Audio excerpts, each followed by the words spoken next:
Hey guys, welcome back to another quick and very interesting tutorial. So in this quick tutorial, I'm going to show you how to resize an image on Picsart. So first of all, we want to open Picsart. After opening it, we just need to drag the image.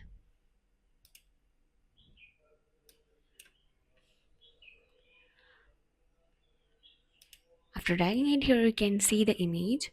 So for resizing this image, here on the left, you can see here many options, and here as the first option, you can see here resize. Click on that.